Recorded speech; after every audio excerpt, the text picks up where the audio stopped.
Good morning students, myself Giriraj Agrawal. आज के video में आपको प्रोनाउन के जो शेष प्रकार बचे हुए हैं उनके बारे में मैं आपको बताने जा रहा हूँ।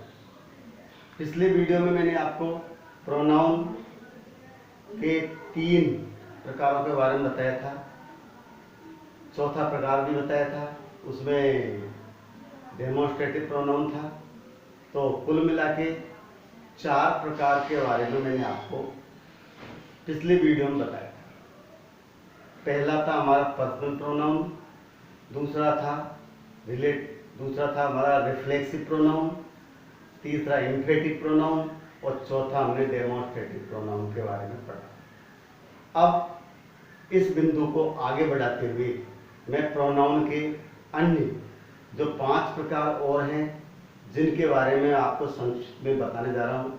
आशा है आप इन बिंदुओं को ध्यान से पढ़ेंगे और साथ में यह भी आग्रह करता हूँ कि जो बिंदु मैं बताऊँ उसको आप अपनी नोटबुक में लिखें और उन्हें याद करने का प्रयास करें ताकि समय पर हमारे समझ में आ सके और पाठ्यक्रम भी पूरा हो सके। देखिए, प्रोनाउन का 5वां प्रकार है वो होता है इंटेरोगेटिव प्रोनाउन। क्या होता है बताइए? इंटेरोगेटिव प्रोनाउन मीन्स प्रश्नवाचक सर्वनाम। वह सर्वनाम शब्द जो प्रश्न पूछने के लिए काम में लिया जाता है वह हमारा होता है प्रश्नवाचक सर्वनाम।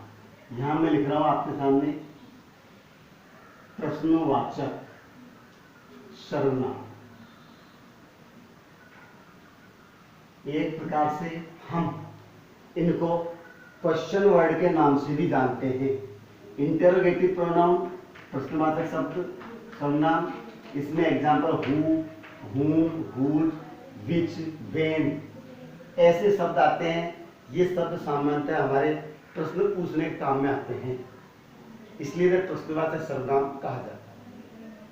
अगला भी है डिस्ट्रीब्यूटिव प्रोनाउन।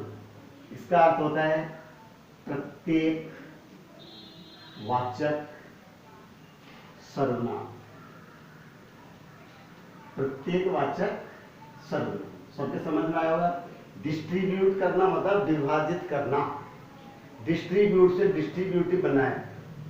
वह प्रोनाउन जो व्यक्ति अथवा वस्तु को अलग अलग विभाजित करे वह हमारा डिस्ट्रीब्यूटिव प्रोनाउन होता है। और इसके अंदर हम पढ़ते हैं ईच, एवरी, आइदर और नन। ये 4 एग्जाम्पल इसमें शामिल है, ईच, एवरी, आइदर, नाइदर। इसके बाद हमारा बिंदु आता है indefinite pronoun. What is indefinite? हम जानते हैं इंडेफिनिट का अर्थ क्या होता है। देखिए, डेफिनिट का मतलब निश्चित और इंडेफिनिट होता है अनिश्चित, जिसका निश्चय करना संभव नहीं है, निर्धारण संभव नहीं है। इसको कहते हैं अनिश्चयवाचक। अनिश्चयवाचक इसमें हम देखते हैं कोई सा भी शब्द इसमें शामिल हो सकता है, लेकिन सामान्यतः इसमें जो उदाहरण दिए हैं वही डिस्ट्रीब्यूटिव प्रोनाउन के पूरे उदाहरण एग्जाम्पल लिए गए हैं और कुछ एग्जाम्पल और जोड़े गए, जैसे each, every, either, neither, no, none. ऐसे एग्जाम्पल इसमें शामिल होते हैं। 8वां हमारा बिंदु आता है, 8वां प्रकार जिसको हम कहते हैं रेसिप्रोकल प्रोनाउन। रेसिप्रोकल मीन्स परस्पर वाचक, या आप देखेंगे हम लिख रहे हैं परस्पर वाचक सर्वनाम। परस्पर वाचक सर्वनाम होता है। इस सर्वनाम के अंतर्गत केवल 2 ही एग्जाम्पल शामिल है और वो हमारे सामने है ईच अदर, वन अनोदर। एक दूसरे के मध्य, वन अनोदर एक दूसरे के मध्य। अगला दिया है रिलेटिव प्रोनाउन। अंतिम प्रोनाउन का प्रकार है वो हमारा है रिलेटिव प्रोनाउन। रिलेटिव प्रोनाउन क्या होता है? वह सर्वनाम शब्द जो व्यक्ति अथवा वस्तु के साथ अपना संबंध प्रकट करता है। या संबंध प्रकट करने के लिए यूज किया जाता है वह हमारा रिलेटिव प्रोनाउन होता है। देखिए रिलेटिव प्रोनाउन होता है संबंधवाचक सर्वनाम, संबंधवाचक सर्वनाम, संबंधवाचक सर्वनाम। इसमें देखेंगे संबंध किसके साथ प्रकट होता है, या तो हमारा संबंध प्रकट किया जाता है व्यक्ति के साथ या फिर हमारा संबंध प्रकट किया जाता है वस्तु के साथ। हम देखेंगे इसमें एग्जाम्पल दे रखा है who, whom, whose, which, what, that. अब आप देखेंगे एक बात आपके सामने जरूर आई होगी कि हमने यहाँ पर सबसे पहले इंटरोगेटिव प्रोनाउन आपके बारे में बताया। इंटरोगेटिव प्रोनाउन में जो एग्जाम्पल हैं वही आपको रिलेटिव प्रोनाउन में भी नजर आए। अब आप सोच रहे होंगे कि दोनों में डिफरेंस क्या है। ये हमारे सबसे बड़ी बात ये है, इस डिफरेंस को समझना ही सबसे बड़ी सावधानी है। ये इस बात को प्रकट करता है कि हमारे प्रोनाउन कितना समझ में आया। इससे देखिए अब मैं आपको अंतर बता देता हूं।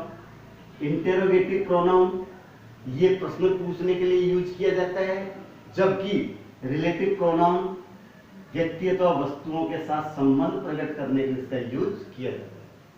थोड़ा सा इन दोनों के मध्य अंतर बता देता हूं कि इंटरोगेटिव प्रोनाउन जो होता है वह वाक्य के प्रारंभ में यूज किया जाता है और उसके बाद सहायक क्रिया का यूज किया जाता है, जबकि रिलेटिव प्रोनाउन यूज दो वाक्यों के मध्य में किया जाता है, दो वाक्य जोड़ने के लिए इसका यूज किया जाता है। ये दोनों मुख्य अंतर है, बाकी एग्जाम्पल वही है। यहां पर हम अर्थ की दृष्टि देखेंगे। हु का मतलब होता है जो, हुम का अर्थ होता है जिसे। हु का मतलब होता है यहाँ पर रिलेटिव प्रोनाउन में लेंगे तो जैसे प्रारंभ होगा और उसमें लेंगे तो कैसे प्रारंभ होगा। तो सबसे पहले हम इंटरोगेटिव प्रोनाउन के बारे में बताने जा रहा हूं। हु का मतलब होता है यहाँ पर प्रश्न पूछने के लिए काम लिया जाता है, तो हु का अर्थ होता है कौन। कौन। हूम का अर्थ होता है किसे। इसको मैं दोबारा लिख रहा हूं। हु यानी होता है कौन, किसे, हुज यानी किसका। विच इट मीन्स कौन सा। वे यानी कब। ये शाब्दिक अर्थ की दृष्टि से है। यहां पर रिलेटिव प्रोनाउन देखेंगे कि इनका अर्थ अलग होता है। यहां पर हु यानी होता है जो, हुम यानी होता है जिसे, हुज जिसका, विच का अर्थ जो होता है, जिसे भी होता है, वाट जो कुछ, और दैट ये अलग से है। ये दैट का प्रयोग हु, हुम, हुज और विच के स्थान पर इसका यूज हम करते हैं। अब हम एग्जाम्पल की दृष्टि से देखेंगे, आपको अंतर समझ में आ जाएगा।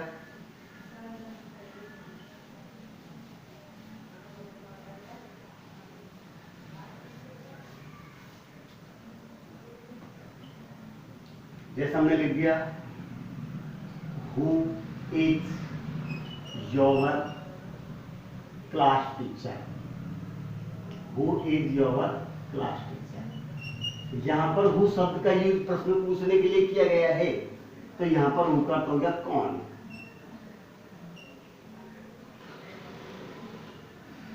तो यहां पर हु यानी कौन, ये वाक्य प्रारंभ में यूज किया गया है। अगला लिखा है दिस इज मोहन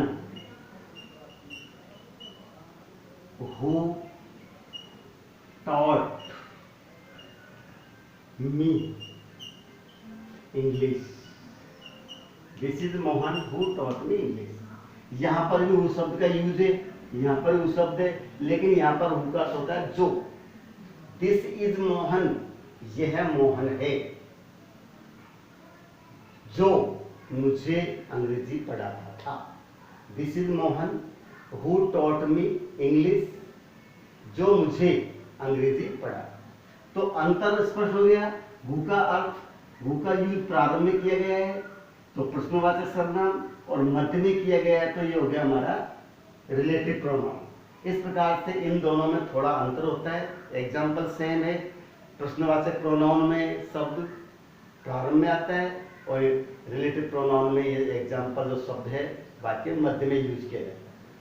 आज का बिंदु, प्रोनाउन का बिंदु मेरा समाप्त होता है और आशा करता हूं कि आपने मेरे वीडियो को ध्यान से देखा होगा, और साथ में एक निवेदन भी करना चाहता हूं कि जिसने भी अभी तक मेरे वीडियो को सब्सक्राइब नहीं किया हो वो निश्चित रूप से सब्सक्राइब करें और अधिक से अधिक अपने दोस्तों के पास लिंक भेजें ताकि आपके लिए बढ़िया रहेगा।